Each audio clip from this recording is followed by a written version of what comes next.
Hey everybody, watch this review here with a look at Batman from the DC Universe Classics World's Greatest Superheroes wave.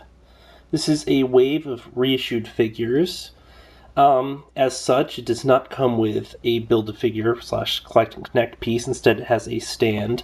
And we also get kind of cool packaging with these side panels showing him doing ballet. I don't know. Actually, it's the same on both sides. And on the back here. So, apparently classic detective Batman enjoys ballet. So yeah, here's a biography in case you've never heard of this guy. Wow, he's Bruce Wayne. I never knew that.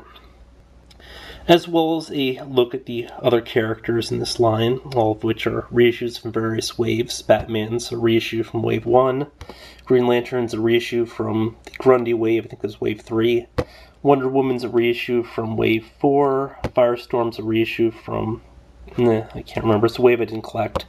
Also a reissue from Grundy, and a reissue from Wave 6, the Calabac wave.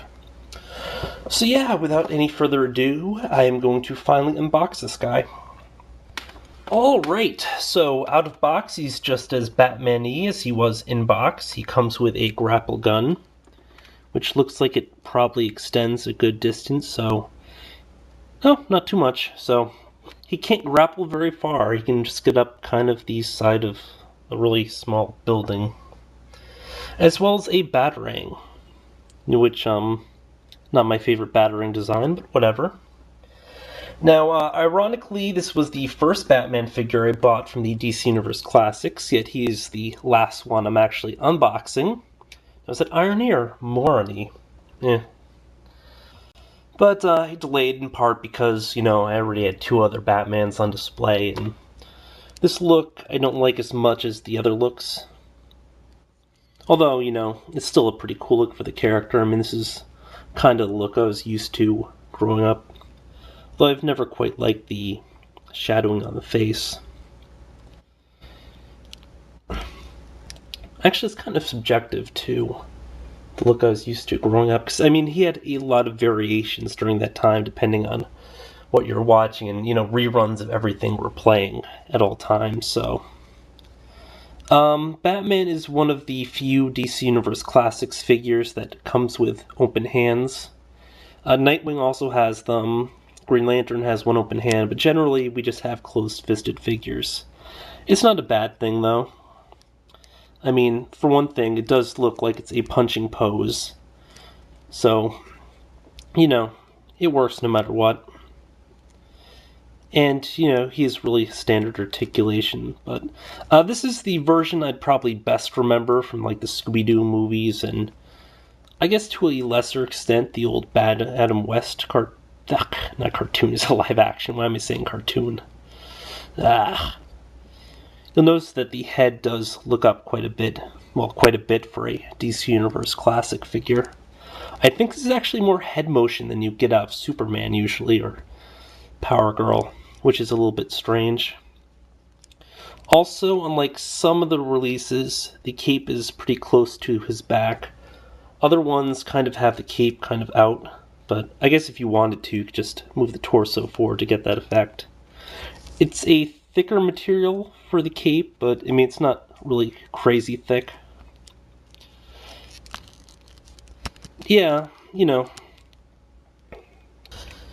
This is the version I remember from the Scooby-Doo Movie Hour, or Mystery Movie Hour, whatever the heck it was called.